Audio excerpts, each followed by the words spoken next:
Hello, everyone.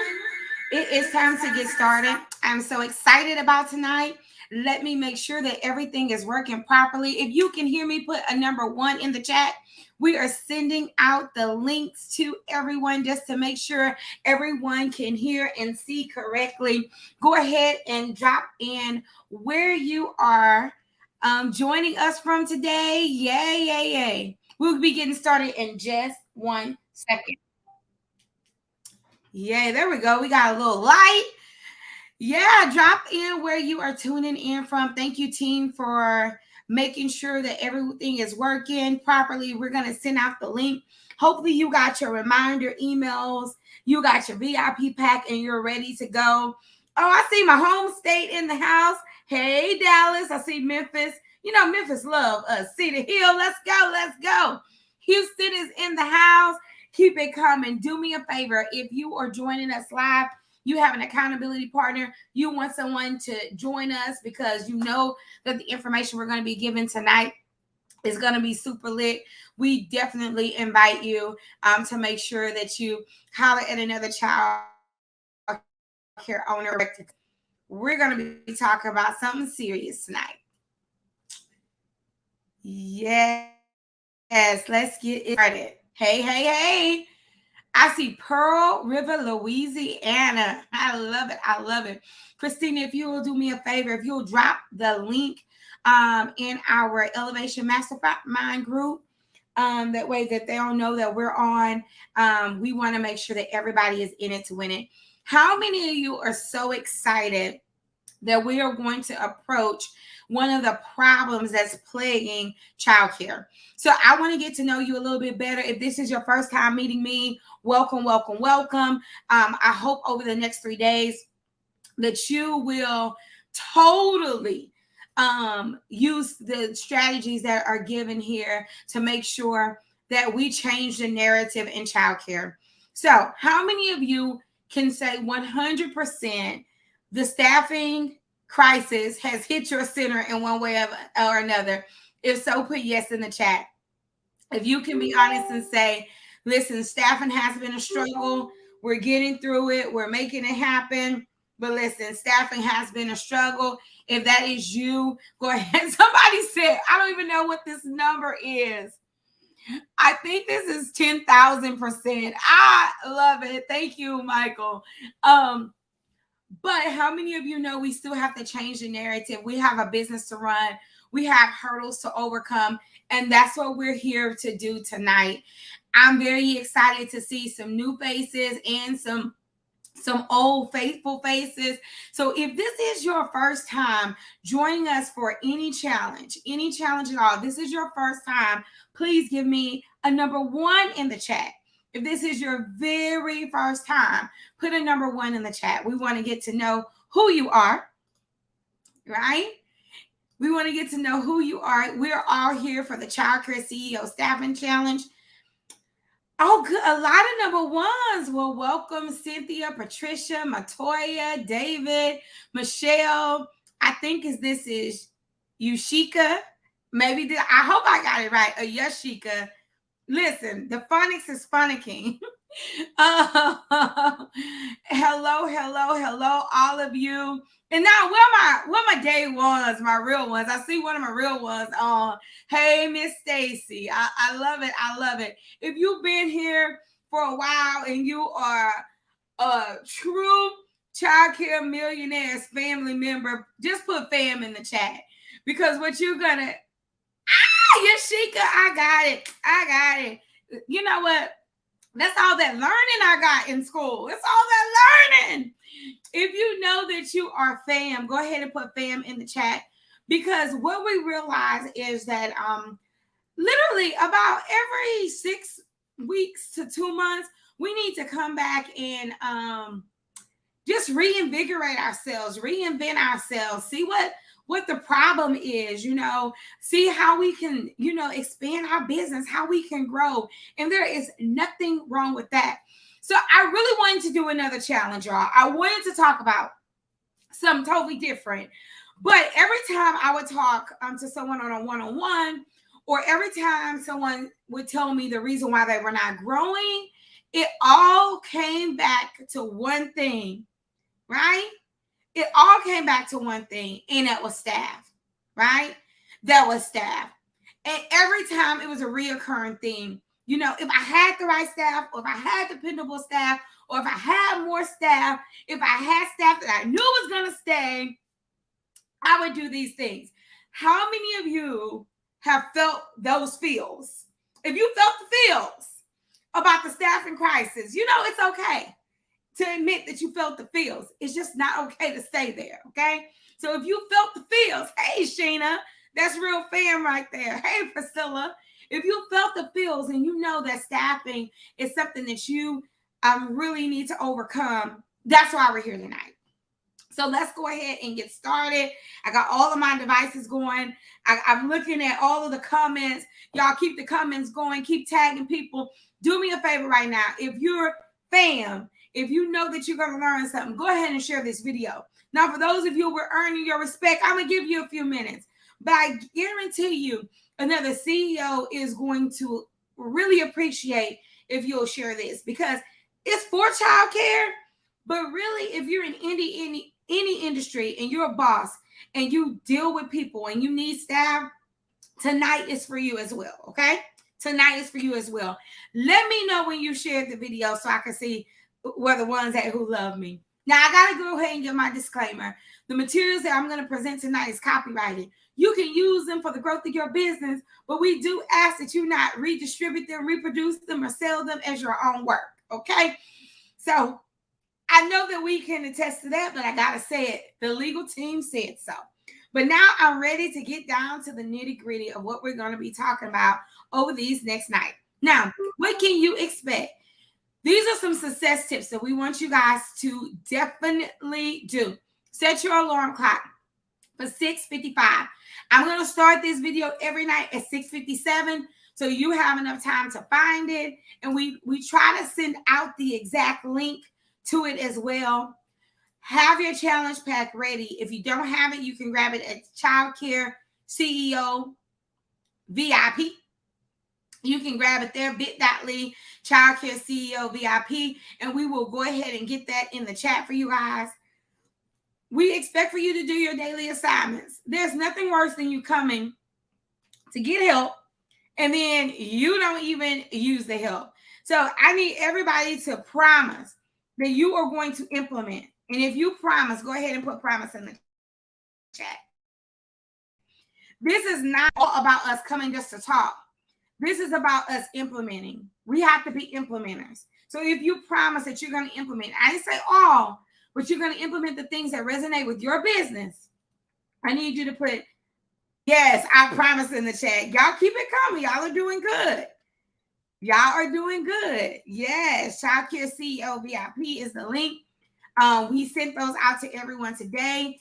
If I got so many thank yous. I got it. So we are good to go. We are so excited that you are here joining us. There's nothing else that we want you to do but win in 2023. So anything gets us closer to that winning mark, hey, we're here for it. And we're here to support you in any way we can. So make sure that if you don't have your VIP pack, you go and grab it. We will also be posting in our Facebook group, right? And so many of you just got accepted into the Facebook group, but that's where the magic happens during the challenge. And we want you to join in the conversation. Make sure that you not only join in the conversation, talk, get strategies, lend your advice, because all of you here, you are experts in your own right.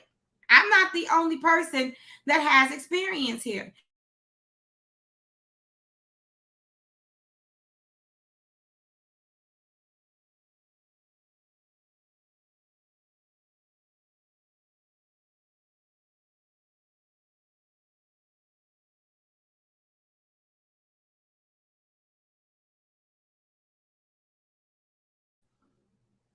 All right. If you guys can see me and hear me, let me know. It looks like we had a moment, but we are going to pray. I need everybody out there, pray to the internet connection. We need to be live at 5 today. We don't need any issues. So Go ahead and make sure you get your VIP pack. It includes wonderful bonus, interview questions, CEO checklist, onboarding plans, core value templates, a formal assessment tool, the replays just in case you missed something one night, or you need to cover, review something with your administrative staff. And we also included some email templates that you can use during this challenge to respond to new applicants, to accept applicants, to reject applicants, to give them assignments. We'll talk about some of that stuff on tomorrow, but it's all there in the VIP pack. All right, so what is our goals? These are our goals for the next 3 nights. And then on Friday, which is Good Friday, I know most of you are closed. How many of you are closed on Friday? Let me know. How many of you are closed on Friday? I know for me, as for me in my house, we will be frying fish and enjoying the family. But on Friday, before you start your fish fry, before you get ready for Easter weekend at 12 noon, we are going to have a Q&A for our VIP people, right? So if you have questions, you're working through something, you got a glitch, you want to talk directly to me, that's when you're going to do it, Friday at 12 noon. And since we were all closed, I thought that would be a wonderful time. So we have 3 goals. Goal number 1 is to aid owners and directors in creating a solution to the nationwide staffing crisis. Can I free you guys? You didn't do anything wrong. Stop beating yourself up. You didn't do anything wrong, but there are some things that we can do right. Everybody is struggling, but we don't have to keep struggling, and I want to be compassionate because sometimes y'all know as a coach, I could be a little tough. And the reason why I'm sometimes a little tough is because I don't want you to be a victim. I want you to be a victor, right? How many victors do I have? And so sometimes I'm a little tough because sometimes if you give people excuses, they take the excuses to the max. And I've just never been one for excuses. Don't give me an excuse. Don't give me a problem. I'm a solution-oriented person. All right? Number 2, our second goal is to support childcare owners and directors into attracting and retaining quality staff. Now, the reason why I say quality, because just like every man you dated, you didn't keep him. Everybody you interview, you're not going to keep them either. Right? We have to learn how to divide. We have to learn how to know who is for us and what is for us and have realistic expectations of the person that we want to work in our organization to move our vision forward. So it's true. Some of us been out here kissing frogs. Anybody else been kissing a frog or two? I know I've kissed a frog or two. And so in that process of going through interviews and meeting people, we're trying to find those few 5, for some people that's 10, for some people that's 20, for some people that, have multiple centers, maybe that's 100 people. And so if McDonald's can do it, if Walmart can do it, if Amazon can figure it out, we can too. Right? And then number 3, our last goal is to create a new narrative for owners and directors concerning human resources, right? Because this is what we know, and setting the precedence now, that teacher is valuable for us. On an average, that teacher can take care of, 10 kids, not in the infant room, but if you do a little average over all your programs from infants to after schoolers, the average teacher can take care of 10 kids, right? If your average rate is 150, that average teacher can bring you in $150,000 a year. We need that teacher. The director can manage 100 kids in that center, right? Giving you the ability to make $1 million. We need those people. So we got to change the narrative to know that humans are the resources that we use to grow and thrive a profitable business, a business that makes an impact in our community, right? So if you know you got to change the narrative, you got to talk different, then you're in the right place at the right time. So I just want to give a shout out to all of our sponsors. Childcare Millionaires have wonderful sponsors. And some of these sponsors, are going to be with us at our conference. But we really want to thank them. So I want to take time and thank them personally. Kangaroo Time, A-Leaf, PB&J TV, EFS group. So tell us, family, Pro Solutions, line leader by Childcare CRM, and the Conscious Classroom. Thank you so much for believing in what we do, so we can put on these free challenges. So can y'all do me a favor and just say thank you in the chat? So they will all be at Childcare Millionaires Live on May 19th through the 21st. We hope that you'll be there too. We'll talk about that a little bit later in the week. So day one, we're talking about attracting stellar childcare staff, right? And when we talk about stellar, we are having to move from mediocre to stellar. We're having to find those few that are ready to work, that want to be responsible, that will actively supervise our children, and that believe in our vision enough to make sure that they carry out their day-to-day task, right? So we'll be talking a little bit about those qualities. We'll talk a lot about compelling job advertisements and grabbing the attention, and then building a stronger employee brand. Now, I see some of you childcare bosses out there really, posting about your brand all the time, posting pictures of you in your center, pictures of you interacting with your staff. But then there's some of you, I don't see anything. It's like crickets when it comes to your business. I don't see it as an extension of you. So we're going to talk about how we can make our business an extension of us, not just the business, but people want to know about you, the owner, you, the person. All right. So here's the problem. The problem is, we know that there is a shortage of people in the workforce. Would everybody agree that that's a problem? Let's go ahead and get this out the way, because we got to get to the solution. All right. We know that literally 27%, this is the number for 2022, 27% of childcare centers didn't open back up. I want to say that the number is higher than that, but that's the number that came out on the last research I read, 27%. We know that even in school districts, I'm talking about all educators, 1 out of every 3 educators that we had in 2019 has disappeared from the workforce. So we know that millions of people have disappeared and decided that they don't want to be in any education field. All right. So we know that these are the facts, but these facts cannot control our ability to run a business.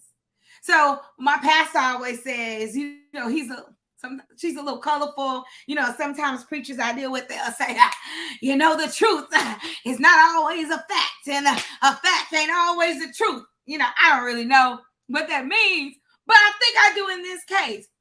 Something can be real, but it don't have to be real for you, right? Something can be an obstacle, but you can decide to overcome it. So where are my overcomers? Where are my people say, listen, I understand the facts, but this is not going to be my truth? Where are those people? Saying, I understand what's said against me, but this is not going to be my truth. I got to find a way to get over this hump. I have to find a way to reinvigorate my staff. I got to take this pressure off of me. I'm cooking, I'm cleaning, I'm opening the door. Miss Woods, I'm getting gas. I don't even have time to interview because I am stuck back into this center. I am stuck back in the classroom. I am stuck back doing tasks that I know that I shouldn't be doing. But if I don't, who's going to do it? How many people out there saying, yes, it's a fact, but it just cannot be my truth? I know that this is a fact, but it cannot be my truth. This is the tenacity you have to go with. This is the mindset that we have to move with. And I need you to understand that. But because without changing your mindset, there's nothing else I can do for you. There's literally nothing else I can do for you. In the literary work of the King James Version, it says, as a man thinketh, so is he. So if you think you're downtrodden, if you think you're burdened, if you think you're not going to find the right people, if this is your thought process, your mind has self-fulfilling prophecies. When the people come in to interview, you interview like, I know you ain't gonna show up for. So what you can do? Mm-hmm. Your whole attitude is off. You're not even attracting the right energy. So we gotta go ahead and get that out the way. Because if we don't get this out the way, everything else that I want to tell you is going to leak through the old mindset. And your old mindset is divided from your goal. The old mindset is saying there's no people. Your new mindset is saying I need people. So you're double-minded. So you don't put the post out. You don't put the job board out. You don't collaborate. You don't talk to good people that's in the store that's friendly and say, hey, I see you're friendly. I may have a business you would love to work in, because your mind is divided. Because your mind is saying the fact is there's not enough people, right? But your heart, the passion for your business is saying that is a fact, but it cannot be my truth. I got to get to the right people. If you know you got to get to the right people, put right people. If you know that you cannot abandon your vision for your business because you don't have those people, put right people. I just believe if we begin to put in the atmosphere, I believe if we begin to beseech on our behalf, if we begin to talk different about our business, that people will come. Nobody wants to come with your bad attitude and your false expectations. Nobody don't want to come work with you. On Facebook, you putting all kind of messed up stuff. Your job description looks like a prison sentence. Come on. If you're ready to get to the right people, say right people. Now, if you're new and you like what I said so far, and I ain't started teaching yet, but if you like what I said so far, now I'm going to ask you to share the video. Now I'm going to ask you to share it, because I promise you, Londa, I promise you, Mandy, I promise you, Carisha, I promise you, Rose, that there are other owners that are out there that are suffering. There's somebody right now saying, I want to do this, but I'm ready to give up. There's somebody that is about to abort their dream because they don't have the right people. They've been hurt. Right? How many of you just know that you poured all you had into your staff and then they left on a lunch break and didn't call you back? That they fell asleep in the nap room, that they didn't actively supervise, but you've given all you can to your staff, right? And so you begin to tell yourself this story.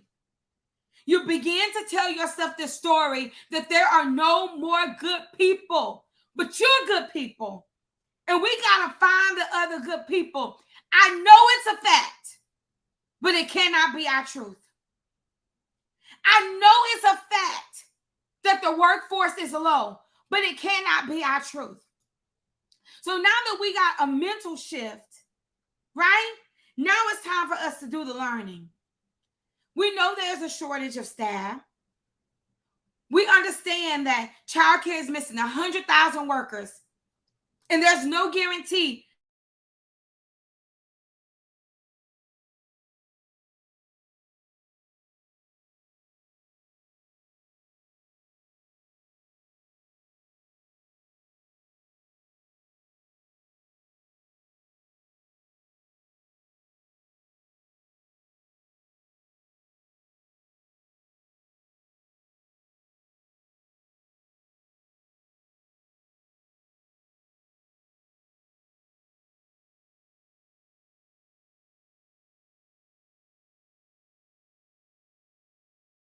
things that I want us to think about today is how can we create a new labor?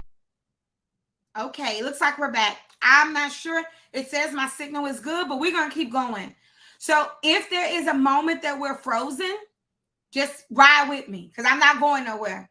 If I have to come back on 17,000 times, I'm going to come back on. All right?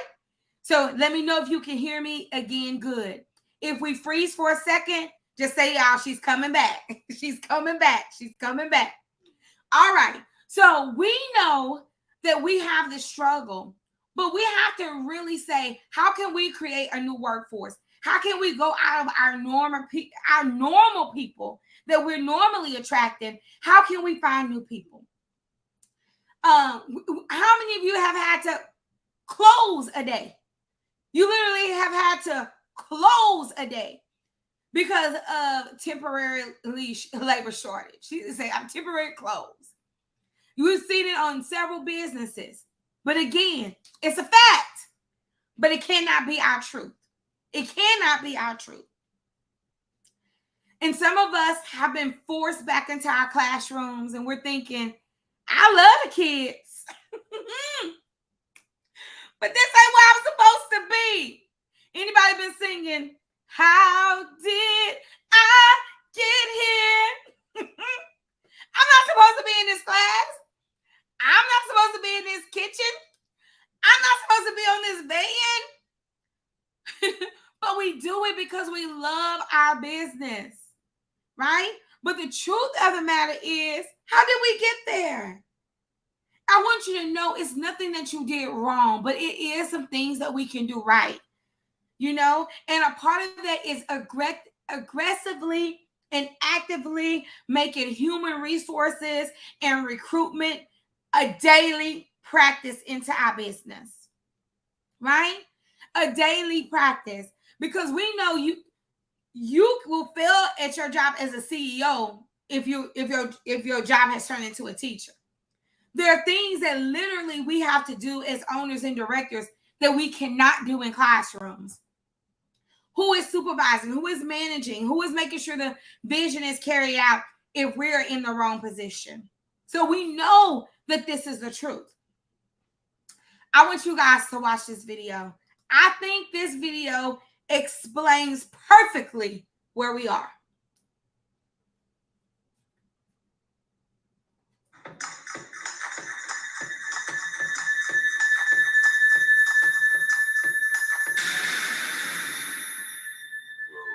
That's not good. Already late. Somebody will come. Anybody out there? Do you have a phone? No. Sorry. Somebody! Hello?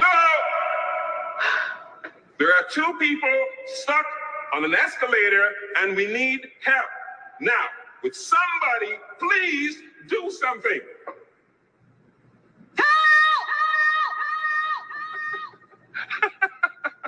I don't believe this. You gotta be kidding me. I'm gonna cry. Well, there's not enough left to do, is there?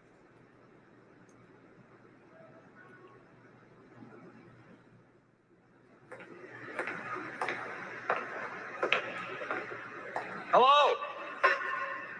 Hey, don't worry about it. I'll fix it in a second. He said he could fix it. All right. All right. That's more like it. He says he can fix it.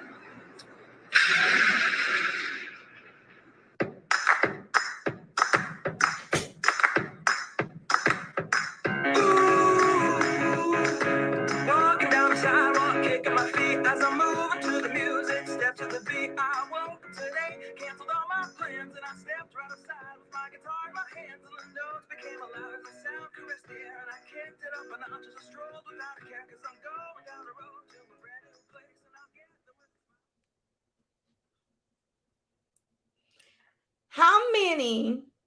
Let me make sure I have the right cameras on.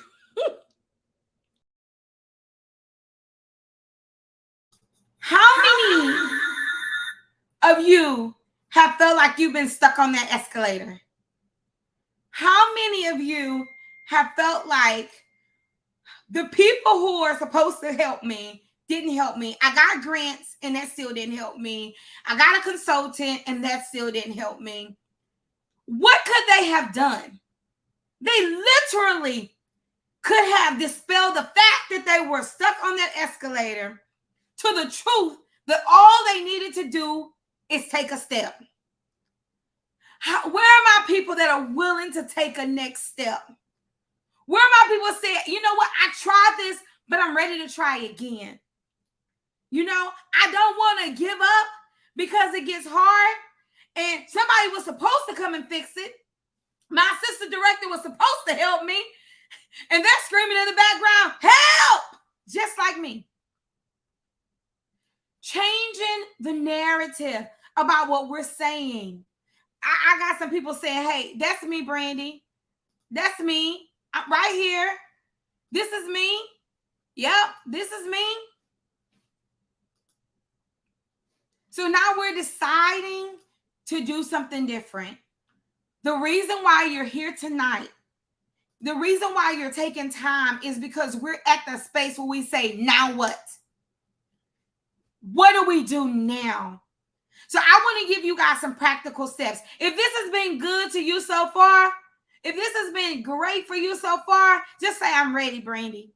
I'm ready, Brandy. I'm ready for my now what? I'm ready. Because the truth of the matter is we suffer in silos because we don't always talk and communicate. And sometimes we really think I'm doing something wrong, right? So we got to just change this narrative. I love it. Patricia says, I'm ready. I'm ready. Valerie says, I'm ready, right? I'm ready. I'm ready. I love it. So step one, we're going to give you some strategies to attract staff, right? I'm going to go through a few things. We're going to spend about 20 minutes, and then we're going to have Coach Natalie, and we're going to just really talk about some things that we're seeing. But I really want you guys to commit, not just to being here tonight. I want you guys to commit to being here all 3 nights, because this is the beginning to start the work, and then we finish the work in our centers. We finish the work in the group. We finish the work by employing these strategies. So one of the things that you need to do is you need to make sure you get more eyes on your center. So after the pandemic, people wasn't coming in our center. We wasn't posting as much. We got a little lazy with our marketing. Some of us, and this is the worst part of the staffing tragedy, how many of you have wait lists? Like, you got real wait lists. I know I do. Daniel is on. He's my office manager. He can tell you we have wait lists. They did 3 tours on Monday. 3 tours in one day. We got wait lists, but we don't have the right eyes on our center. See, this is the problem. We've been thinking about how can we get parent eyes on our center, but how can we get worker eyes on our center? How can we make our business an attractive place to work? We can't be like, oh, kids hard, right? Oh, working with women is hard. We're giving people the wrong narrative about our business. So how many times are you going live and saying, I have the best childcare? How many times are you posting pictures of you doing training with your staff or community events? You got to get more eyes on your center. Brandy, so how do I get more eyes on my center? I'm glad you asked.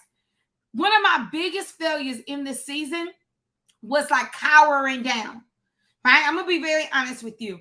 We had enough kids and we had enough money, right? How many of them grants made you lazy?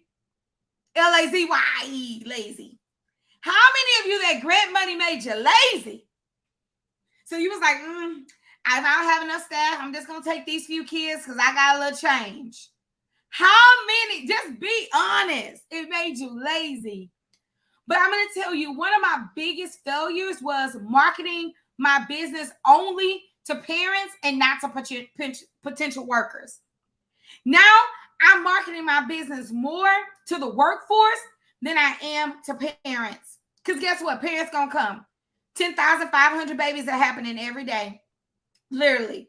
300,000 little new people are here every year, every month, just in the States. So if we know that we got new customers, what if we shifted our marketing for a minute and we marketed to the workforce? And notice I didn't say educators, because nobody woke up one morning and said, I'm going to work at Amazon. They didn't get birth and be like, where do you want to be when you grow up? An Amazon worker. But why did Amazon draw so much of our workforce? Because they painted a picture and they marketed to the workforce that this is a great place to work. This is a great opportunity. How are you marketing your business as a great opportunity for those who are not even thinking about childcare, who are not even thinking about education? So here's some easy ways to get eyes on your center. Start a referral program with your staff. A lot of us want to pay bonuses to the new people. Pay those bonuses to your staff. Say, hey guys, we need 5 new workers. I would love for you guys to give me some referrals. When they stay, we'll give you a $200 bonus, right? They know who want to work. They friends want to work. If they like the job, then they can give a positive referral. How many of you just don't have that good old sign in front of your building? Now hiring, baby, now hiring, now hiring.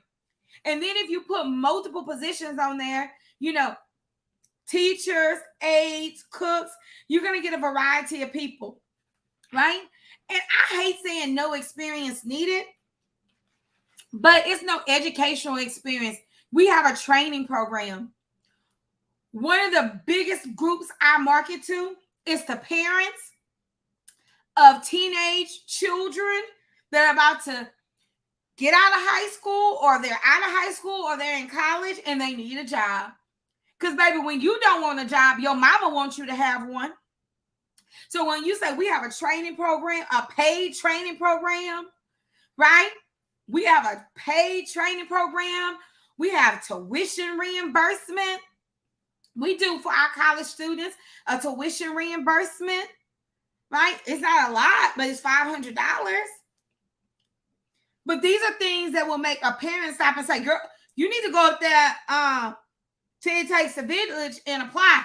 You need to go up there to play and learn, discover, and apply. You need to go to Imagine Me Academy and apply. They have tuition reimbursements. You don't work at night. Social media, not just posting, but telling a story, you know, of the great things you're doing. You know, that we're taking our staff bowling. We're having a competition. We're doing a color party. People want to feel a part of something, especially millennials. And whatever my kids are, I don't know. Are they Gen Y, Z, X, elemental P? I don't even know what they are, right? But they want to work places where they feel connected. Work with local organizations like colleges, work programs, re-entry programs, working moms, the high school programs, the junior college mentorship programs. Work with local churches that you can talk to their seniors and their college students, or work with pastors who know they have families that need to work, but they need to work hours where their kids are at school. And then please get referrals from your local state workforce agency. Just today, we got 27 resumes from the state agency of people who they're trying to help find a job because they are on a program. So a lot of times we've only been marketing on Indeed, or we've only been marketing to educators. We need to literally broaden our search. So how do we do that, Brandy? Digital marketing is key. Short form video, making videos of you in your workplace, making videos of teachers in your class. You want to retell the story that working in childcare is not stressful. It's not for the dumb. It's not for the weak. It's not you only work in childcare because you can't do anything else. We chose this industry, and I'm a doggone good person, right? So really changing the narrative about what people think about working in a childcare center entails. Number 2, write compelling job posts. I just seen some of y'all raggedy job posts on Indeed, and I don't want to work for y'all because it looks like working for you is like working for the prison system. You can't do this, and you can't do this, and you can't do this, and you got to have this, and you got to have that. These job posts is scary. I don't know if I'm going into witness protection or if I'm getting a job, but can we lighten up the job posts a little bit? Can we make them more compelling? So I like to focus on the benefits in childcare. No nights, no weekends. For those of you who are not 24-hour centers, you have every holiday off. It's perfect for students and parents. We have flexible and split shifts for people who need to go to school in the morning, or you're a mom and you can only work these hours. As long as you dedicate it to those hours, I'm good. We have competitive pay, which we do, because we don't pay minimum wage, so it's competitive. We have other perks like tuition reimbursement. We also have discounts, some of us, for our staff members. We pay for training and development. I'm thinking that this is a great place to work. Some of us, we have to change the narrative because we're not even putting out something compelling. So here are two titles. Some of you just need to go back and make your job description. So which one do you like better? Awesome and enthusiastic daycare superhero warning or experienced daycare worker warning for busy childcare center? Which one of these do you want to work at? Number one and number two. Let's be honest. Let's be real. Come on. Which one? One or two? Let me know in the chat. I'm not moving on until you let me know. Nobody don't want to work for number two. But until you go back and reevaluate what you're saying to people. Oh, I see my coach Natalie on. We'll be bringing her up in just a few minutes. When you go back and you reevaluate what you're saying, one thing Natalie taught me is everything speaks. So your job description is telling a story about your company, whether or not people want to apply. Right? How many of you are going to go rewrite your job description? Just this part, just the title today. If you are, say I am in the chat. Number two, you need to sell your center. When you're posting those job postings, you need to sell your center. We're the leading childcare. We're looking for experienced workers to join our team, right? What do you offer? You want to give some of those benefits. Not like we're looking for somebody who's going to supervise our kids and change 15 million diapers a day. And, you only get 1 week off and don't be asking us because you already get off at 6. That's how I read some of your job descriptions. It's scary over there. And as a worker, I don't want to work nowhere where I'm scared. So talk about the fact that you do team building, that you have, activities with the parents and the students, that we love people who have specializations. If you were ever in a band, if you ever took karate, if you like to craft, this is a great place for you to work. Look for other skills and workers that may connect with their passion. Right? I love hiring CDA students and nursing students. Love. They're nurturing. They're observant. This is another one of my magic tap-ins. If I will definitely work around your schedule if you're in nursing school or you have a CDA, I will definitely give you competitive pay because those people are naturally nurturing.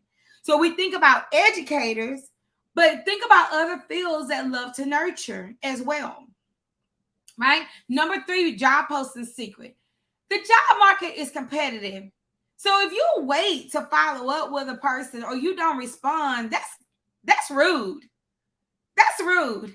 And you can't wait to respond to people 2 weeks after they turn in an application.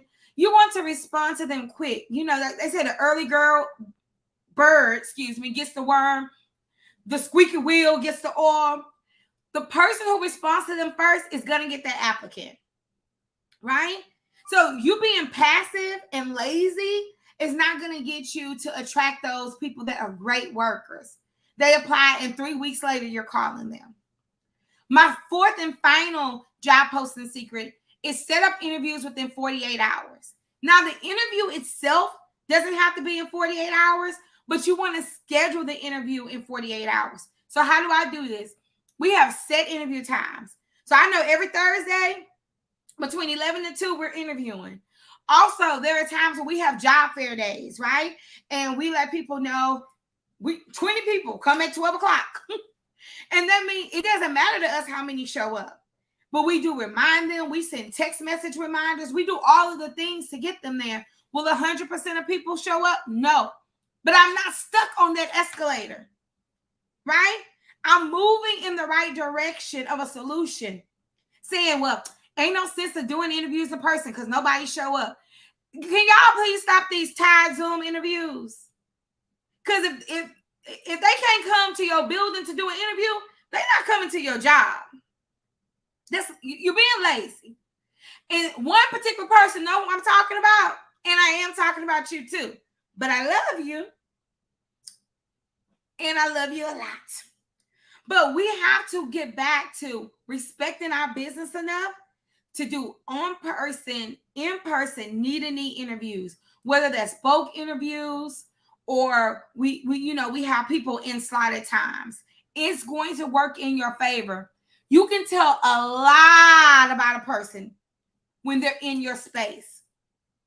Because there ain't nothing worse in getting a person who look good on Zoom, but don't smell good in person. Holla if you hear me.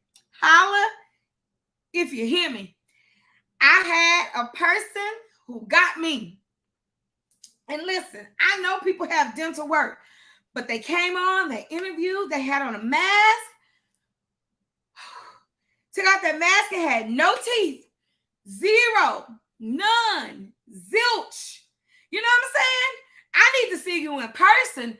I need to do like Drake say, I need to touch you and see if you're real. Right? I need to get your expressions. It's so much you can't tell about a person on Zoom. So can we please put that person in front of us? Can we please indoctrinate them into our environment? Let them hear the kids. Let them see the love. It works. All right. So in your VIP pack, for those of you who got the VIP pack, I gave you like 4 pages of interview questions for a lot of different jobs because we do want you to interview quick, right? We want you to really set up that interview in 48 hours. So I gave you that. I also, tomorrow, we'll drop job descriptions in the group, but only if you're in the Facebook group will you get those job descriptions. So if you need some new job descriptions, I'm going to drop job descriptions in the group. Everybody put group in the chat. This is free for everybody because I love you. So I really want you not to be using them. I know job descriptions are technical, but I want us to soften them up a little bit, okay? Number three, real quick. Number 3, create an environment where people want to work. And me and Coach Natalie are going to talk about this. Her full-time job, they got voted best place to work, I think like 10 years in a row. And a lot of that's because of her. She builds these amazing programs that make people want to come to work, right? I see them celebrate people, give gifts, recognize so many stuff. So Coach Nat is going to give us a skinny on that because she helps me. That's not my zone of genius. But everybody has a party planner on their staff. Everybody has a person that can help, make people feel special on their staff. So one of the things you can do is to make people feel special, you got to create an atmosphere, right? Where people feel loved and respected. Because sometimes they feel loved, but not necessarily respected, right? 2, you got to make sure that your people know that you pay fair. Word gets out if you don't pay right. 3, a part of your culture has to be firm policies and procedures. That's the same for everybody. How do you treat people, right? Not just your workers, your parents, your staff, the state. What do they hear you say? Your leadership team, your organization. All of this makes people decide if they're going to stay at your job once they accept it. So for those of you who've had people that left their lunch, I'm not saying it's your fault, but I am saying it's your problem. It was something that they didn't like, right? If we have consistently people leaving in their first 2 weeks, there's something culturally wrong. And we don't have to stay on that escalator. We can make steps in the right direction. So I put in the staffing challenge workbook. I'm not going to go through this tonight because this is the start. I want to get into our conversation with Coach Natalie, but really about what your culture is going to be. So there's an activity in there about you deciding what your core values is. And core values is more than 5 words on the wall. Core values is really how you interact, how you treat people, and how you make decisions in your organization. So what I want you to do, take your workbook, go through the core values. If you have core values, great. Ask yourself, am I using them? Is it really a part of my organization, or is it something cute that I said to make myself feel better? If our core value is collaboration, but you make every decision in the world by yourself, if your core value is friendly and you don't speak to your staff when you walk in, if your core value is, supervision and you let, staff operate in a way that they shouldn't, then we have to reevaluate, are we using our core values to make our place a great place to work? because that is one of the problems too. It's not just that people are not applying, people are not staying. So if we can fix retention, which we're going to talk about tomorrow, actually we talk about retention on Thursday. Tomorrow we talk about onboarding new people. If we can fix that and we can operate within our core values, then we have a guiding compass to make people say, you know, I love working at Imagine Me Academy. Put the name of your daycare in the chat and put, I love working at, right? You need to make that a statement that you want people to say, I love working here. And they're willing to refer people. One of the things that we ask on our staff survey is, would you refer a friend to work here? Right? And it was at one point we had like 50 people like, And we had to have a staff meeting about it. We were like, why? And they were like, you know, it's stressful. It's the hours. I don't want to wear a mask all day. And we had to really decide what things we were going to change, because we want people to love to come to work. We want people to love to come to work. I love it. I love working at Happy Zone. I love working at Faith Lutheran. I love working at Little Footprints. Come on. I love it. So I want you guys, this is part of your homework, to do your core value templates.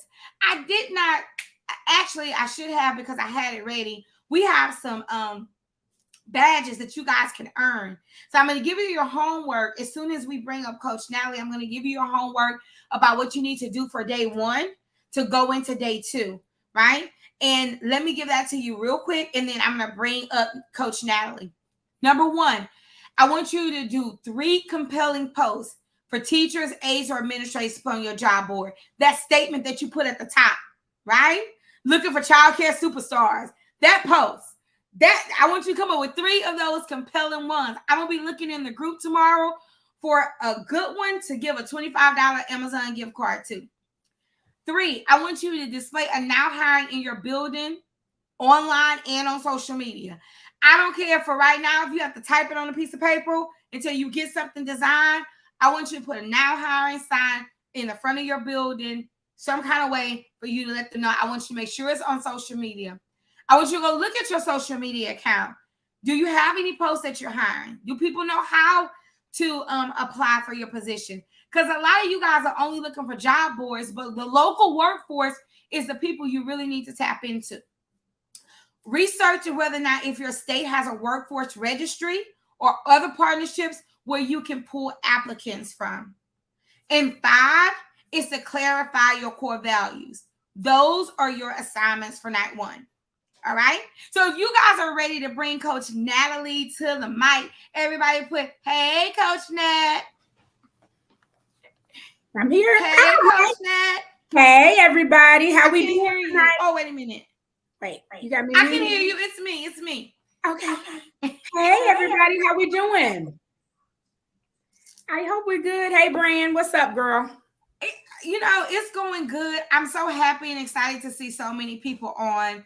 If you guys have questions about attracting good staff, you can put it in the chat. But I have some questions because I really know on a corporate level that you have worked with large organizations who have had staffing issues. I mean, what in your mind, or actually, because you're an expert at this, what makes a place a great place to work? And why are we failing at this? So I think what makes a place a great place to work is, I always tell the story about how when you pull into the parking lot, how you feel at that moment. Like, hey, y'all, I love it. I love it. I love it. Hey, Kai. It's how you feel. Like when you pull into the parking lot, if your soul says, oh my God, I do not want to go in here today. Typically, there's something going on because it's the start of the day. But if people wake up and even though they may be a little tired or whatever, but they're excited about what the day brings, they feel like they're making a difference, then that is the start of it. But, you talked a lot about culture. You talked a lot about core values. I think that people really... I don't like to say that people don't care about money because they do. And in childcare, we know that people are constantly asking to be paid more. But people, whether we really believe it or not, people care more about the experience.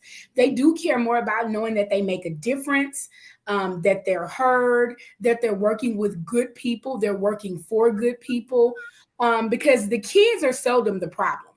most of the time, the workers love the children. It is the environment that they have to care for the children in. What do I have to go through every day to do the thing that I love? And if I have to fight through a system to care for kids, then I'm probably not going to be happy, and then I'm probably not going to stay. Oh, I love it. I love it.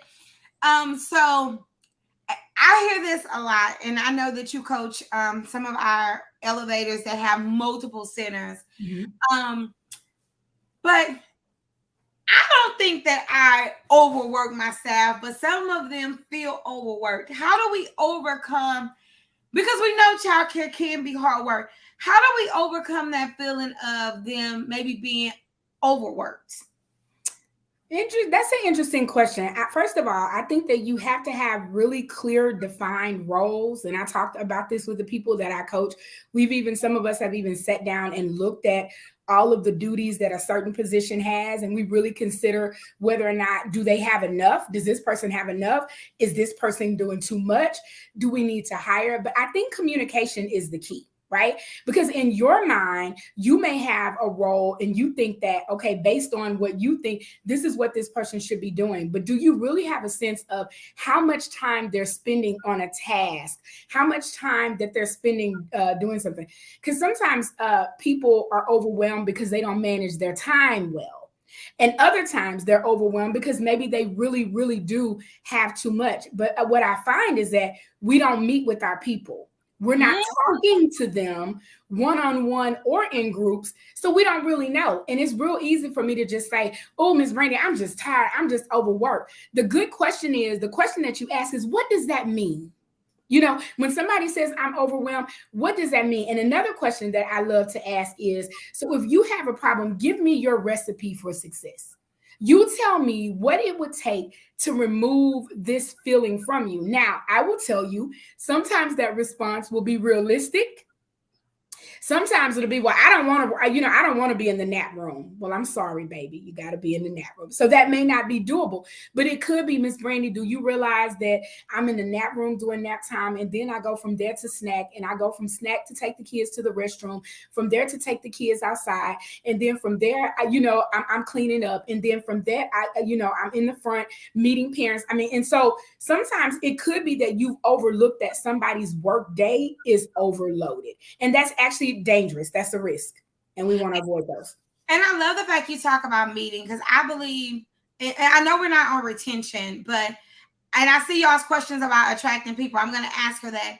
But I think not meeting with people and especially your staff is really either to them is disrespectful. I don't know if y'all realize that, but a lot of times it's based on fear. Like, I don't know if we're scared they're going to say the wrong thing, if we're scared they're going to be mad. So how do we overcome the fear, and how do we validate the feelings of our staff? Well, I think you should fear what happens when you don't meet. I want everybody to ask themselves that. I think that, and there's some people on this call who can really tell you how their organization changed once they started having consistent meetings. The thing is, what happens when you don't meet? And I'll give you a few of those things. What happens when you don't meet is that you become the worst boss ever. Because by the time you do have a meeting, you are so frustrated, you are so upset that your meeting, for the lack of a better word, is a B, and I don't mean a Brandy session, right? It is, oh my God, why are y'all doing that? Why haven't we done this? Why is this not done? Whereas if you were to meet on a consistent cadence, you would address all of those things that may be ailing you. And then you'll come a day where you're like, oh, my agenda is like, let's celebrate who had the great idea this week. Let's celebrate the teacher, who did something unique in her classroom. Let's talk about some parent interaction. And you kind of move beyond think about the emergency room. When you don't meet, every meeting is triage. You know what I'm saying? Every meeting is the blood pressure and, the pulse. But once you start meeting, you can actually get in the exam room and start talking about real things that can improve the way you work versus focusing on the things that are hurting the way that you work. So I'm telling you, if you're not meeting with your leaders separately than your staff, you need to meet with your leaders. And you definitely need to meet with your staff as a group. And on a quarterly basis, at minimum, you should be sitting down with your staff one-on-one. The things that you will learn You're going to thank me for, because a lot of stuff you're not getting because you're not communicating effect. Don't wait on them to come to you. Set an environment that lends itself that this is our time to talk. Yeah. Yes, Pam, you're right. And I love the fact that you have the ability to hear people. Mm-hmm. So all the time, I don't possess this ability natural. And even though my ears are hearing, my face has stopped hearing. So how can we as owners and directors, when we are having these meetings, open ourselves up to hearing what we need to hear, and then on the flip side, saying the things that we need to say? So I'm going to approach this from an emotional standpoint, and then I'm going to approach it from a practical standpoint. So from an emotional standpoint, when you go into this meeting, I want you to decide, and it is a choice. I'm telling you, I want you to decide not to be offended. Because the moment that you open the floor and you ask people to share with you what their concerns are, and you become defensive, you shut down everybody. And what's going to happen is, and some of you have experienced this, and if you have, you can put amen in the chat. There are going to be a lot of conversations amongst themselves after the meeting. Well, they asked us what it was, but did you see her face? Did you see that? You're going to cause more harm than good.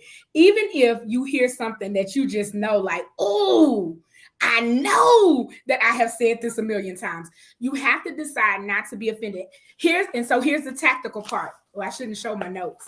I got my executed excellence notebook. Hey, Get you some paper, get you a pad, take this head, write your notes. That lets people know, first of all, you're writing down what I'm saying and you're taking me seriously. And hopefully you are writing down what they're saying. But sometimes y'all don't know, I am writing Lord Jesus.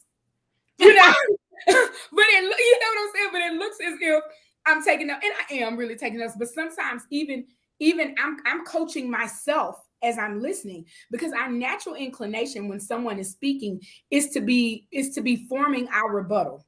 It is to be, and as owners, again, we are defensive. This is our baby. We know what we put into it. Nobody has invested. Listen to me tonight. Nobody has invested as much as you. And that's a double-edged sword, because it means that nobody will ever love it like you do, even your best leaders. Okay. They won't. They may buy the vision. They won't. So you feel some type of way. It's like somebody telling me that my baby not cute. I don't want to hear that. To me, my baby is the cutest thing that I've ever seen. And so I think that it's really important to take this seriously. I hope I'm not frozen. No, I think I was. It was me. Oh, okay. So don't take it seriously. Take the notes, listen. And then one of the things that you can always tell people is, thank you for expressing that. I appreciate that. Give me some time and let me get back to you. Don't ever commit to anything that you cannot, a promise that you can't keep, especially openly in a group, but even one-on-one. Buy yourself time. You don't owe it to anybody to give them an immediate answer about something that you're uncomfortable with. But to know that they're heard is important. But then make sure that you do follow up. Right? Because if you don't follow up, then I feel like, well, no need of speaking up because nothing happens. So it's really important to do that. The last thing I'm going to say that a lot of child care centers don't do, y'all use surveys. Survey your staff. I know some of your staffs is small, so they kind of worry about you figuring out who it is. But anonymous surveys are really good because everybody is not vocal. You will say, well, why did you sit in the meeting and not say anything? I don't care. Sometimes you can make it as comfortable as you can, but people are still not going to speak up. So a couple times a year, do an anonymous survey. Let them fill it out online and then go through and read those comments and see how you can improve based on the feedback that you receive.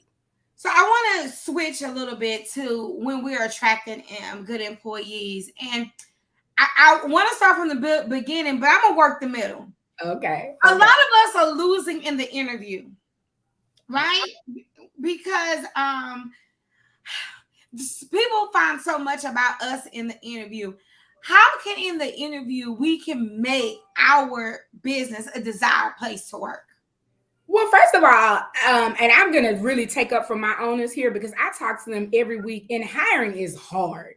Like, good people are really, really hard to find. And I don't know why in childcare we attract, I had a mental health session today, so I won't use the word crazy. But not for yourself, but you can do those too. But we can talk about mental health and childcare. Attract some of the most offbeat personalities in this industry. And so I will say that it's not an easy thing to do. But I also think because we have, there you go, Monica, but because we have such a deficit of workers in childcare, that a lot of us are interviewing from a place of desperation. Right. And so you're going into this interview. Yes, you want to sell yourself, but it's almost like we can do this and we can do this and we can do this and we can do this. Take a deep breath, right? Because you do want to make sure that you have a good fit. This is what I always say. If you have people who are not showing up for work now, hiring somebody else who's not going to show up did not solve your problem. And so you want to, like Monica was saying, be prepared for the interview. I am a situational interviewer. I know we all know about open and closed ended questions. You don't really want to ask yes or no questions, but I want to know, Johnny, if it's a teacher, you know what I'm saying? Johnny is in the room. He's having a hard time focusing. He keeps getting up out of his seat. You've redirected him several times. What is your next step? Right? How do you gain control of Johnny and keep the other kids engaged? I want to know what you do in that, in that scenario. You want to ask questions about student interaction and classroom management. You want to ask questions about peer management, because again, there is nothing like a teacher who is a rock star in the room, but she is a demon in the building. So what she is empowering children and she is destroying the staff, or he. I don't want to be, gender specific. So you want to make sure that you're hiring somebody who fits into the ensemble, but being prepared, being professional, putting the onus on them. I think we've gotten away from asking people, why should I hire you? Why do you want to be a part of the team? It may seem old school, but that answer alone, like, well, I just need a job. Okay. So I think that there are some, and Brandy provided you guys with some interview questions. I think there are some really good pre-scripted interview questions that you could have. You can also have a rubric, have a scorecard. I think that's something that people don't think about. Sometimes we make decisions emotionally, but if you could put, things in a category and attach numbers to them, that really helps. One of my favorite stories I love to tell, and Brandy may know this, is that when I used to work for a radio station, we actually gave a scorecard to the receptionist. And she would score the person when they came in for the interview. And it was so funny because people would treat the receptionist like crap. They would come in on their phone. Oh, I already filled out my application online. Well, ma'am, I'm sorry. You still have to fill out the paper. I mean, they would be ugly. And soon as the person who needed to interview them, like I would come out, they would go, hi, how are you? It's so nice to meet you. But what they didn't know is that she would slide that scorecard and that feedback under their application and hand it to me. So I knew immediately how they interacted with someone that they didn't deem important. And we all know in the world that we live in, everybody matters, right? So another little tip that you can use. And I love that because, and guys, and in the interview questions, there are hundreds of questions because they're by type, they're by job. So we really made it extensive. The first page is pretty much questions that you would ask anyone. But as you go through the interview questions, it's like 4 pages. You may find something that's particular to a certain job or certain role.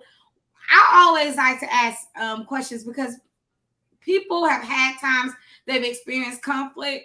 One of my best questions to really find out about people, I say, tell me a time that you didn't get along with a coworker and how did you handle it? Woo! I have gotten some answers. That's when that baby has came out, or I just don't believe in conflict. Girl, you lying. You're the person that stab people in the parking lot. So I'm looking for a real answer. Well, maybe not stab people in the parking lot, but questions that don't have an exact answer get you the answers to the question that you really, really want to know. Tell me about, an experience you had in high school. Like, tell me about your favorite teacher. It lowers the guard of people. And you kind of get some of their more natural responses because it is true. Everybody sends a representative to the interview. If the news came and interviewed you today, you would send your best representative as well. So that's natural. But our job as CEOs and the heads of our HR departments is to tear down those walls and to get to who is at the core of this person. So now we worked ourselves backwards from when we have them to interviewing them. But how do we get them? Like, how do we get them to knock on our door and go to our website? How do we get them? We need to know. Help us. And it's a crazy time right now, but it is about the ad. I was so happy to see you putting up, like your job descriptions and your ads, because I think that sometimes we don't know what to say. And so I will say, if you haven't had anybody really just kind of like review your ads and look at exactly what you're saying and test how they're falling, you need to do that. Again, you need to be focused on the wins of joining your team.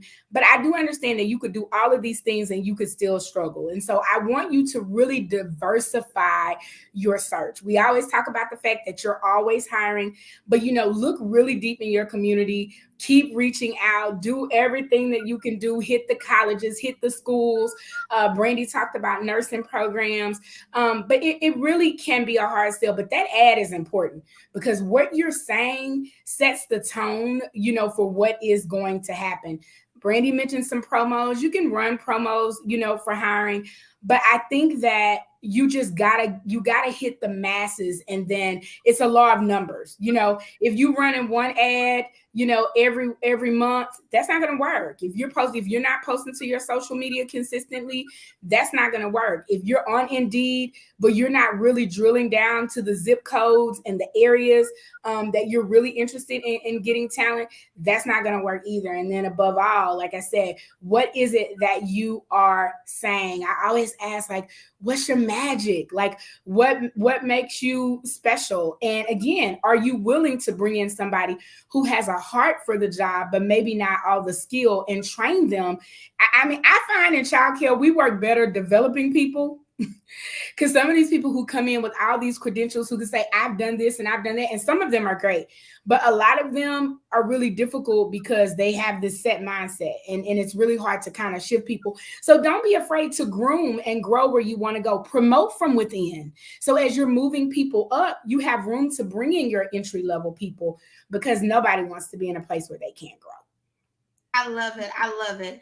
And for those of you who are interested in promoting people, we're going to be talking about on our last day, how do you do that and how do you make sure that they're ready? So I'm glad that Coach Natalie mentioned that. You guys, if you have any other questions, you can drop it. Our time is coming to an end. No, I got one more thing. Okay, you can. I'm gonna make one announcement.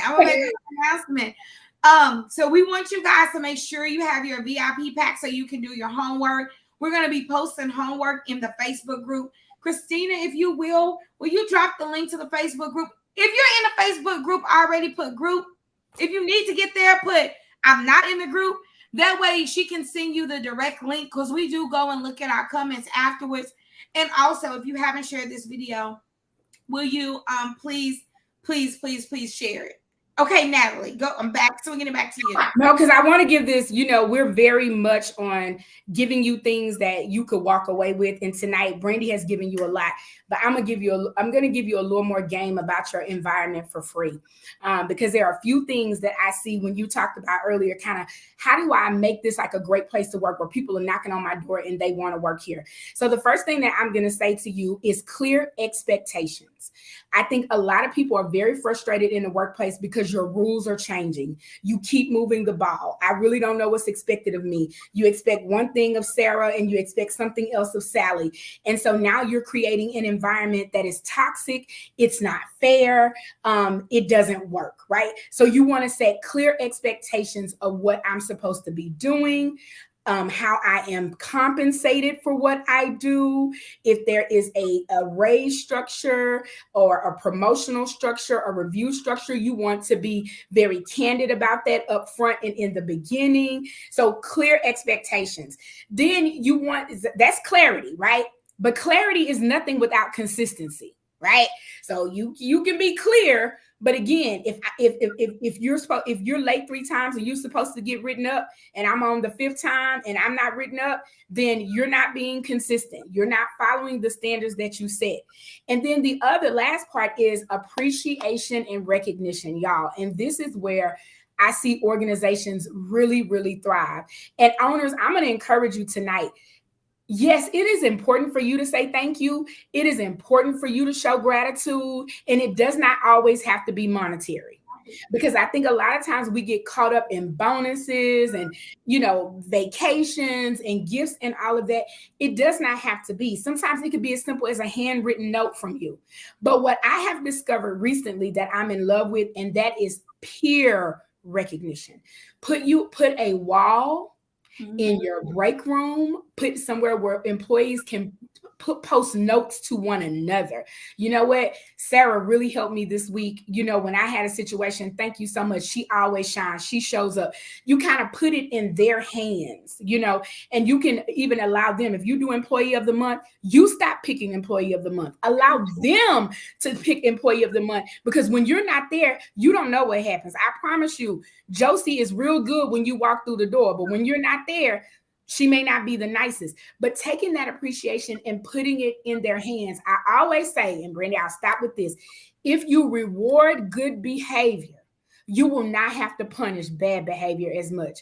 But we spend so much time talking about what's wrong instead of elevating the people who are doing a good job and who are following the policies and procedures. You can shift your culture to one of appreciation instead of one of constant, criticism. I'll use that word. Well, I love it. You've definitely been a rock star in not only helping me create a phenomenal team in Child Communities, but also in Imagine Me Academy. And when I look back, we are celebrating our 10-year anniversary. We have employed over 120 people. That's crazy. And so I want you guys to know that even though staffing can be difficult, we're making a change. I mean, we're helping people, have a thriving career. We're giving people opportunities.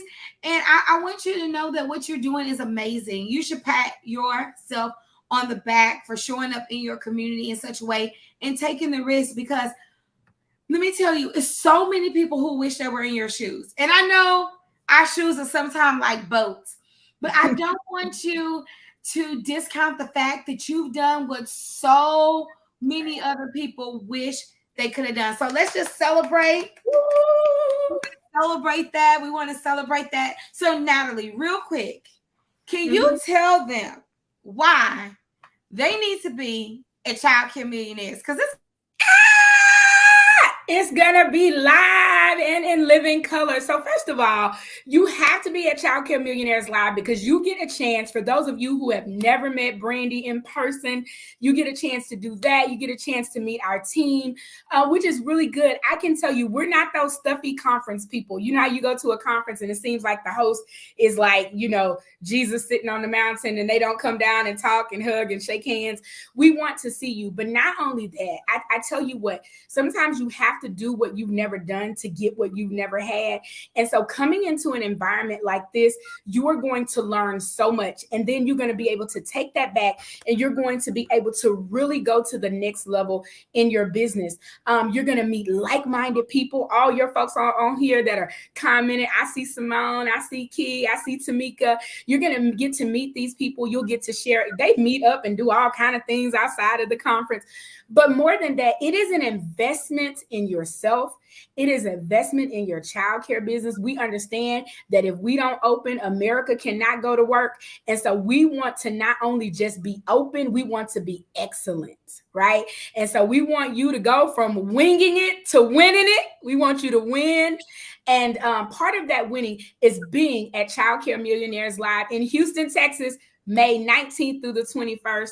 I'll be there. Brandy will be there. But the question is, are you willing to invest in yourself and meet us in Houston, Texas? Because I want you can't miss it. You can't miss it. I know, and I'm so excited. I want to give y'all a preview at one of our previous conferences. We'll be talking about it all week long. Tomorrow will be day 2. But I don't want you guys to miss the opportunity to not only learn, but to be in the room with some amazing people, because amazing things happen at our conferences. You know what I'm talking about. You know exactly what I'm saying. This millionaire child.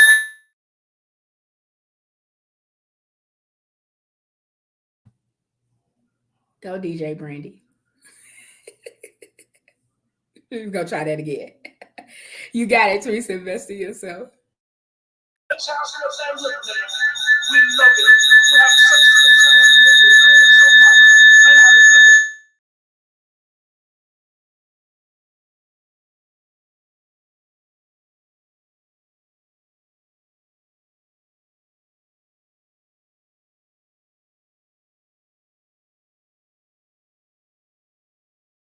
it. Did it. If you haven't been here, you need to try. It's awesome. I had a great time. I'm having a great time. Experience here at the Millionaires Conference has been awesome. Just the sisterhood and finally meeting the people that I've come in connection with face to face has been totally awesome. I love you, Brandy. Thank you for everything that you have done for me.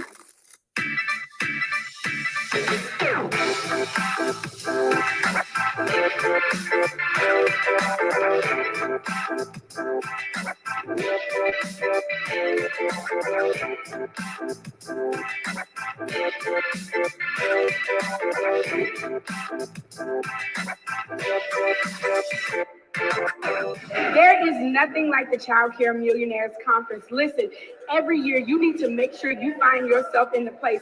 This morning we started out with Michelle Johnson, and she told us how to build it, but not just build it, baby, how to build it big. Y'all, I don't know how to say this. I hope y'all are hearing me on a deeper level than just your ears. Because some of you are about to walk into amazing opportunities where people are going to say, I just don't want this anymore. Will you take it? And then I hit the stage and we rock the boat, we work the middle, and then we change positions. And we are going to go from being that tiny boat to a huge ship.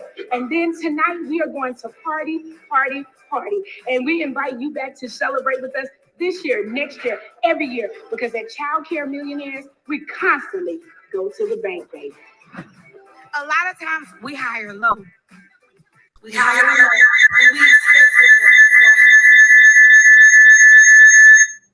to go. Okay. I don't know about the technical difficulties, but y'all get the point. We want you guys to be at Childcare Millionaires Live. I'm going to remove one of me from the screen. So, guys, the tickets are on sale. We really invite you there, but we want you to come back tomorrow. Can you do me a favor tomorrow? Can you invite a friend? I'll drop this recap to the conference in the group, but I will be in the group tomorrow going live, making sure you did your homework, and I'm going to drop some badges. I'm also going to be looking for a few lucky people. I'm going to be giving out some pop-up prizes tomorrow, so make sure you do the work, you get in the group, and also make sure you invite another childcare owner tonight. Hey, Nat, before we leave, you got any final words? Yeah, I just want to see everybody in Houston. Thank you for tuning in tonight. I'm super proud of you for, again, like I said, taking the time to invest in yourself. Childcare Millionaires is an amazing, amazing resource. We love you. We're here for you. You won't find any place like this on earth. So just know that we're here. And I look forward to seeing you tomorrow night. Yes, we will see you guys tomorrow. Have a wonderful, wonderful evening. Don't forget to do your homework. Yeah. See you guys soon. All right. Bye. Bye.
I promise I got something for him today. you see that I'm gonna name, get him bro? moving that group. No. I'm gonna make him put her back Oh, into it. put it back into it. Yeah. Oh, what's up? Hey, it's your boy LaDante Lots here with Jigarobics and my brother Xavier Beretta, aka Smiles. Yeah. Let's go. We're here at the Childcare Millionaire Conference in Houston, Texas. And you already know what time it is. It's time to elevate. Oh, it's time to motivate. Ooh. I say it's time to educate. Let's go. You're supposed to come like this. Oh, man. You're supposed to end it with...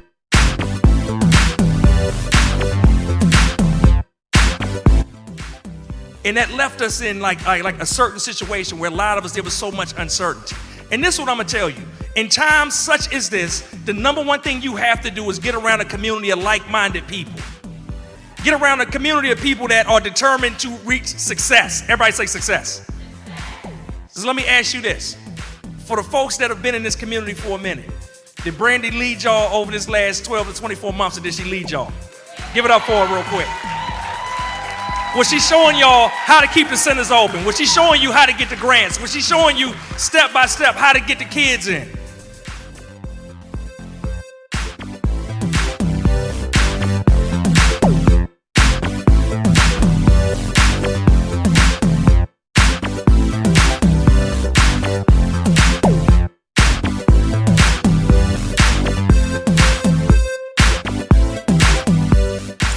So, when Brandy said that you could bring your leadership team with you, I hopped on it because I wanted them to feel what I felt when I came to the conferences, when I came to the first one, the second one, and the third one. I invested in myself, and then I went ahead and invested in them because I know that they have that potential to step it up and be great.